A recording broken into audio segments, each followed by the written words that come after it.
Look, the next topic that I want to talk about. Oh, no, you think you slick. So everybody, welcome Alicia. She's back.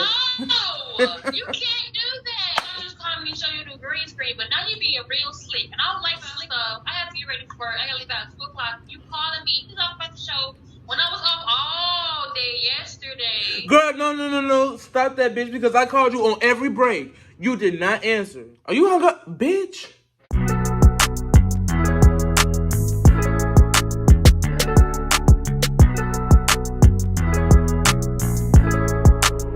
Hey, you on fire.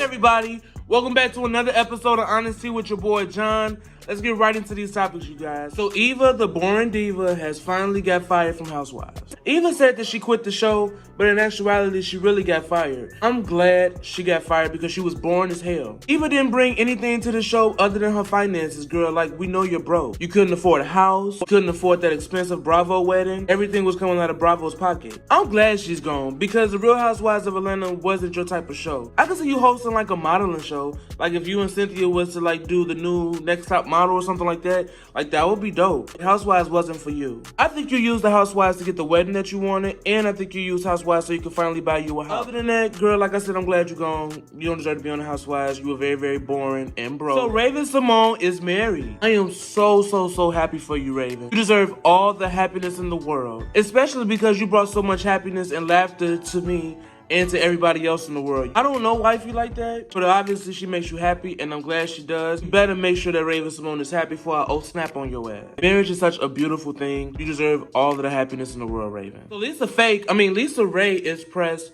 per usual. This bitch been speaking about Nicki Minaj for the past week. So everybody know about the song Trolls now. It's no secret that Nicki Minaj threw a dig at LisaRaye by saying dollar bill come get her. Even your mans know niggas do it better. All of the bars been under LisaRaye's social media posting unicorns and saying dollar bill come get her. Like they're really dragging this girl. The interview that she get, the first thing she says is, I didn't even know who the Barbz was. I didn't even know they was talking about me. But you keep mentioning Nicki Minaj's name. Every interview you're doing, you keep a Nicki Minaj name in your mouth. You been in Hollywood for how long? You don't know how to steer the question into something else other than Nicki Minaj? What irritates me about her is that she keeps saying that she's not pressed, but she keep talking about the Barbz. She keep talking about Nicki Minaj. You gonna sit there and say something, yeah, I'm honored because she mentioned the most iconic movie in black film. Bitch, first of all, Players Club wasn't even all that. Okay, I'm lying. Players Club was lit. But girl, still, like how you not pressed, but you keep mentioning Nicki Minaj in every interview that you got. And then you gonna keep saying, I just wanna have a sit down with Lil Kim and Nicki Minaj and do all this stuff like that. Like, girl, no. Let's not bring up old beef. What happens in the past stays in the past. They both moved on. Well, Lil Kim hasn't. Nicki Minaj been moved on and surpassed Lil Kim. And it's best that you really keep Nicki Minaj's name out of your mouth because at the end of the day, you're only gonna go downhill from there. Speaking of the Barbz, somebody wants a re-entry back into the kingdom. So Lil Nas X is begging Nicki Minaj for a feature. Last week, Nicki Minaj was just posting videos and just interacted with the Barbz on social media. And here come Lil Nas X talking about some I'm proposing. I think we should do a song together. For the people who don't know about the history, I'm gonna break it down for you real quick. When Lil Nas first came out, not out of the closet, but just as an artist, everybody was doing interviews with him. One person asked him, was like, do you like Nicki Minaj? Like, are you a Barb? And he was just like, no. Like, I don't rock with her. I don't like Nicki Minaj. But the Barbz did some research and kind of found out this man had a whole Nicki Minaj fan page. Next thing you know, his EP come out and he got a song with Cardi B. Now here it is, a year or two later, you want a song with Nicki Minaj. All of the Barbz were letting you have it. It's just like, well, why would you deny being a Barb? He blamed it on him being gay. He was like, I didn't want nobody to know that I was gay. Somebody was like, okay, well, being a Barb doesn't make you gay. And he was just like, I know, but at the time, in the industry, they wasn't having it. One of the main reasons that you denied being a Barb is because you had a song with Cardi B, and at the end of the day, you with Atlantic Records, and so they don't like Nicki Minaj. You had a song with Cardi B, who's also a part of Atlantic Records. Y'all did a song together, and that shit flopped. And now, you want to claim that you a stan again, and now you love Nicki Minaj. Girl, please. I don't think you're going to get a song from Nicki Minaj. I don't think you're going to get a feature. I don't even think you're going to get a Young Money, because you don't deserve it, Lil Nas. You don't deserve that shit at all. If Nicki was to bless you with a song, she gonna treat your ass like she did B.O.B. in his song. In the end, Nicki Minaj and Lil Nas X, they worked it out. You know, they went back and forth. Nicki Minaj was like, you know, it hurt me to say that you was a barb. And he literally blamed it on him being gay. Don't use that as an excuse. At the end of the day, you signed with Atlantic Records. They don't like Nicki Minaj. They love Cardi B because that's their star artist at that time. And now all of a sudden, you don't like Nicki Minaj. So the next topic that I want to talk about is Winnie Harlow being a bitch. A woman by the name of Dimples on Twitter said that she met Winnie Harlow at an event and the meet and greet wasn't so nice. Basically, Winnie act like she didn't remember a thing. So Dimples went on social media and said, had the wildest encounter with Winnie Harlow. Crazy how someone so pretty could be so ugly as a human being. God bless her. Winnie Harlow replied, what happened? Oh, you know, pushing me out of the way as you bulldoze your way to the front of the drink line. Having your manager call out mutual friend asking me to take the tweet down. Typical mean girl BS. Be blessed. Winnie replied, my love, we were all tipsy. If I passed you to the bar, it wasn't on purpose. It was an open bar. I'm just woken up to this. I didn't have anyone do anything. I apologize if I made you feel a way that definitely wasn't my intent. First of all, bitch, how you gonna be tipsy and don't remember anything unless you were drunk? Then two, it really is typical mean girl bullshit because at the end of the day, this is not the first time we've ever heard about you being a bitch to somebody. It's no secret that Winnie has a reputation of being a bitch and a mean girl in this industry. I believe the only for the simple fact of the matter is that I don't like what she said about Tyra Banks. This girl had the nerve to say that Tyra Banks didn't do anything for her career or any other girls who was on Top Model.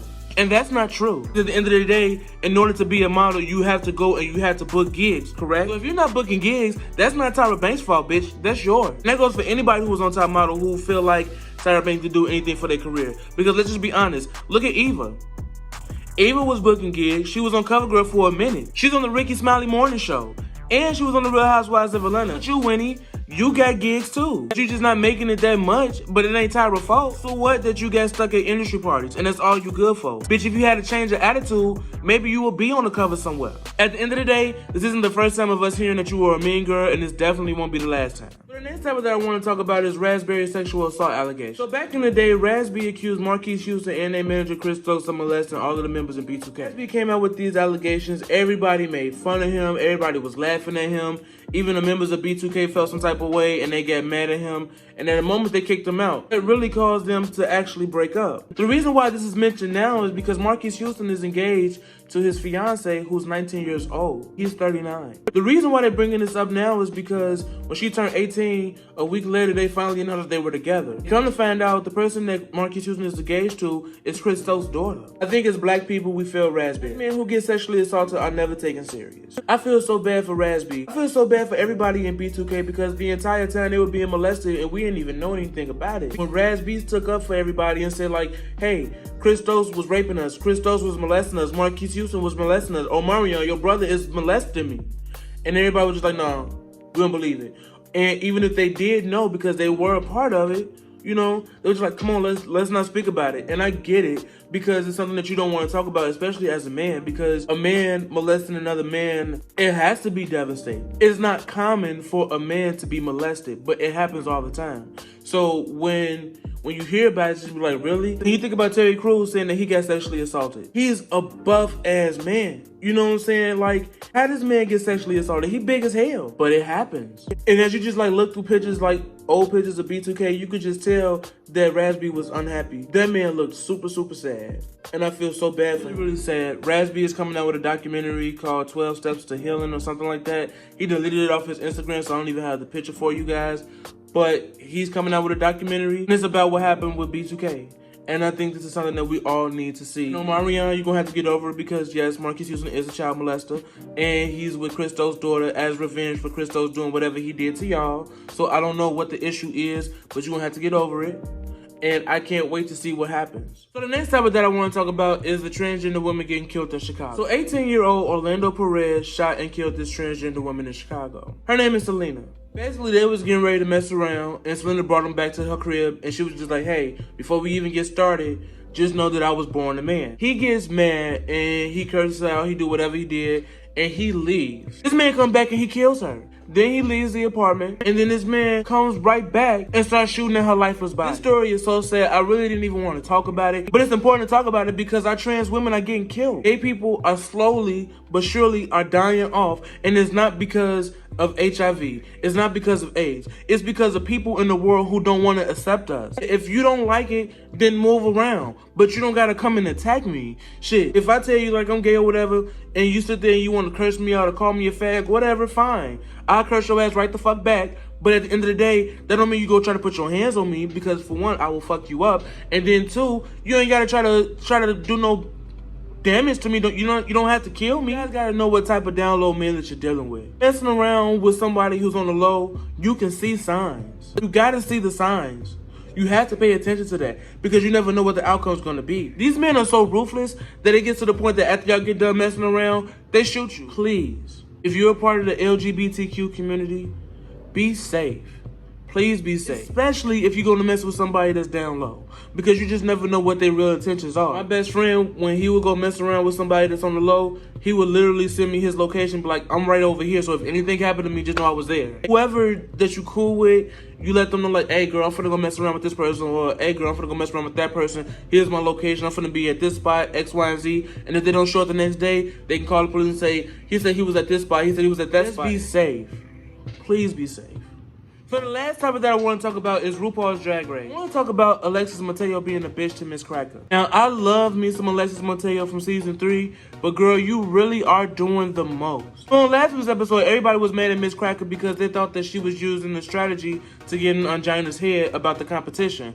When in actuality, all she was trying to do was tell Angina to step it up. Like, don't sit there and let the competition get the best of you, because that's not all-stars behavior. That's not an all-star mentality. People thought that Miss Cracker was being a bitch, but at the end of the day, she was stating all facts. If you guys watched season 10 of Drag Race, you guys met Miss Cracker, and she was nothing like that. Miss Cracker is weird as hell. The last thing that she could be is a bitch, for real, for real. Shea Coulee was in the bottom this week, and she definitely deserved it. I am not a fan of this runway look. She looked incredibly stupid. But lucky for Shea Coulee, she gets to fight for another week because Mariah Balenciaga went home. So Jujubee was the top this week, so shout out to Jujubee. I love Jujubee. The lip sync assassin was Monet X Change. I love Monet X Change. I love season 10 of Drag Race. That was the season where I watched for myself. Like, that was the season that I came on. And then ever since then, I watched from season 1 all the way up to then. So season 10 is my season. So I love every girl on season 10. Other than that, RuPaul's Drag Race come on this Friday. I can't wait to see what they got in store. Like, share, comment, and subscribe below, you guys. I'll be back next week with another episode.